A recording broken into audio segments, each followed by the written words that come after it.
lagu ni bukan lagu, maksudnya macam kita baca, taklah kita baca bahasa straight, tapi kita ada lagu dalam Al-Quran seperti mana Allah salat dengan, tapi yang berlebih-lebihan sehingga menghilangkan maksud dan menimbulkan kesombongan, Allah dilarang.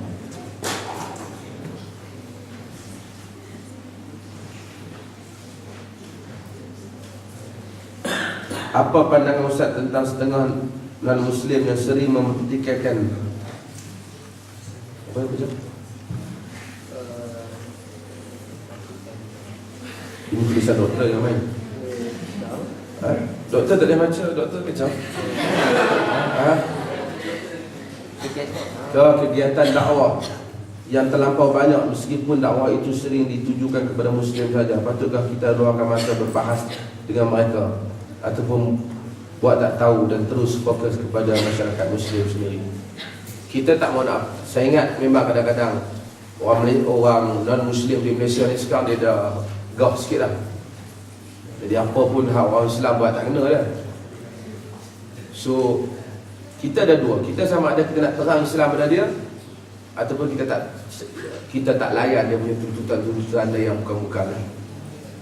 Selagi mana kita tak mengambil hak dia, pasal apa dia nak kacau kita? Melainkan dia kata kita ambil duit dia ke, kita rampas bahagian dia saja. Okey, ada soalan ni tentang dakwah. Apa?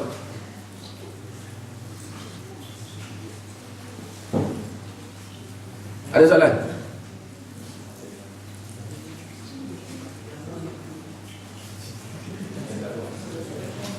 Saya kenapa saya buka soalan? Saya tak larat.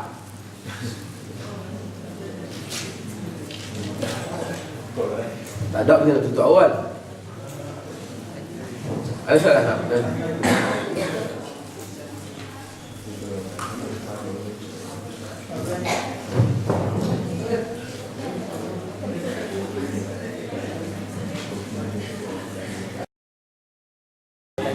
Soalan apa? Ni satu lagi saya nak minta kan. Tak, ini bukan majlis ni, majlis mana-mana pun. Tak berlaku lagi majlis ni. Kadang-kadang orang buat soalan ni kan, orang hantar di belakang, sampai kat orang depan, dia buka. Bukan dia yang jawab. Lepas tu mari kat depan kan, dia pula buka. Kita jangan didik diri kita tak amanah. Orang suruh bagi kat orang depan, tak bagus tu. Mungkin orang tak nak kita tahu soalan tu, dia nak bagi kawan depan. Sebab tu setengah orang dia malas nak tulis, takut kawan depan buka. Jadi kadang-kadang sehingga soalan tu tak terjawab, pasal apa? Setiap dapat tu buka-buka, tak sampai ke depan.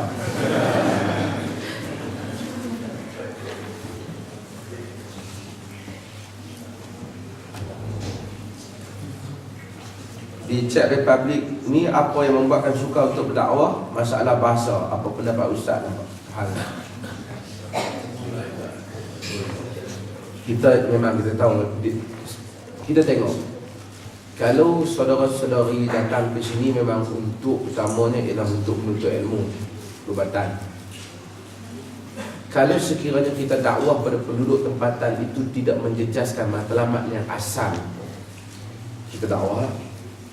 Tapi kalau dia boleh bertindak kepada kita sehingga kita akan kehilangan segala-galanya, kita kekalkan yang pertama tu. Kalau tak menjejaskan, memang saya mencadangkan, kalau ada Islamic Center di sini yang ada dalam bahasa dia, kita bukan pendakwah, kita ambil bahan tu, sekurang-kurangnya kita pergi letak tempat-tempat yang menyebabkan orang dia boleh baca. Kalau dia ada kan sebaran yang kita ambil, kat mana-mana kita letak. Tapi kita kena baca dulu lah, kita kena tahu dia tulis apa. Nanti masalah dia kata kita teroris ke apa, kan kita tak tahu inti kandungannya. Itu salah satu perkara, benda yang boleh kita buat. Kalau kita buat gerakan dakwah besar-besaran, dia takut nanti kita akan kerugian banyak perkara.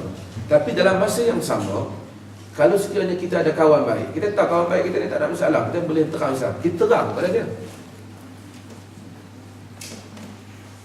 Kita terang kepada dia. Dan ini kita kena tengoklah aulawiyat, keperluan yang utama.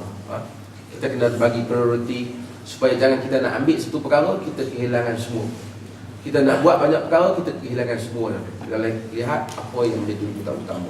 Adapun dakwah sama kawan-kawan kita Muslim, dakwah sama kawan-kawan kita Muslim yang ni, yang dari masyarakat Malaysia ni, kita teruskanlah.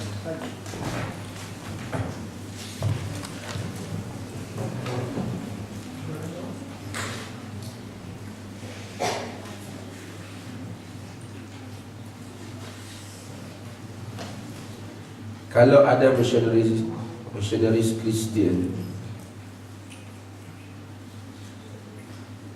ni Jehovah ni ada di sini. Dia orang ni baru ni, kan? Dia orang punya pahaman dunia ni akan musnah, dunia tak akan jadi dunia baru. Lepas tu kita akan hidup, orang yang baik semua ikut hidup di sini balik. Kan ada dia punya ni. Jesus dia agak matang sikit. Badan sedap sikit. Tengok.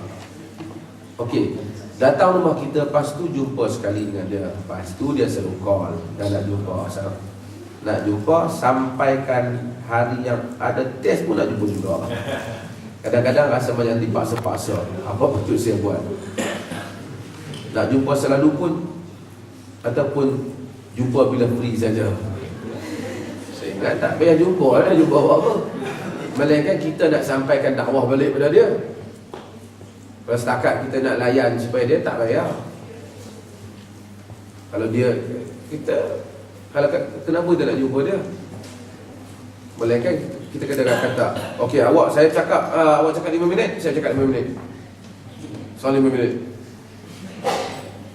Kalau tidak tak aci lah, kita buang masa pula. Dan kita tahu benda tak benar, dengar pula. Ada ke soalan lain? Ya. Macam mana kalau kita ada kawan yang kawan kita baik kan? Lepas tu dia malas semayang. Lepas tu dia suka buat maksiat. Kita sebagai kawan ni, boleh tak kita sepak dia suruh dia? Dan kita kawan ni, kita mampu menggunakan kekuatan. Lepas tu ataupun kita sini dia ke kita.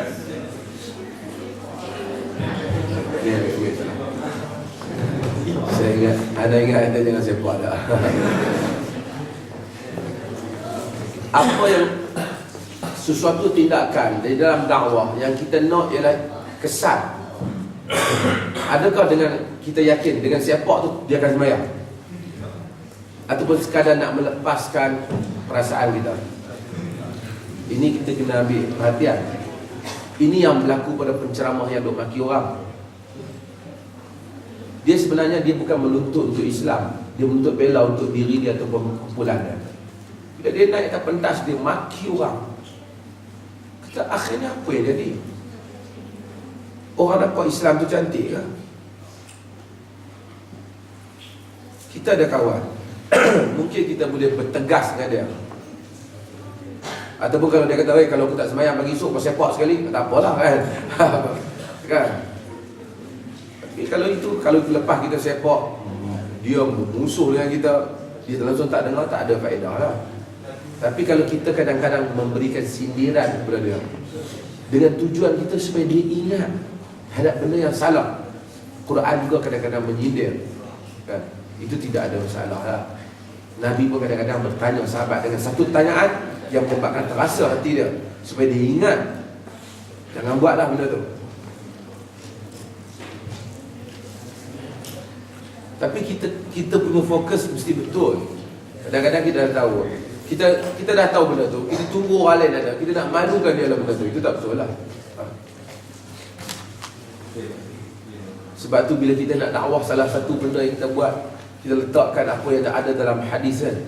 La an yahdiyallahu bika rajulan wahidan khairul laka mimma tala'a alaihi syamsu wa ma gharabat. Kata dalam hadis Muslim, jika kerana engkau Allah memberikan petunjuk kepada seorang, maka dia lebih baik daripada satu tempat yang tenggelam dan terbenamnya matahari. Kita harap kalaulah kerana kita dia jadi baik,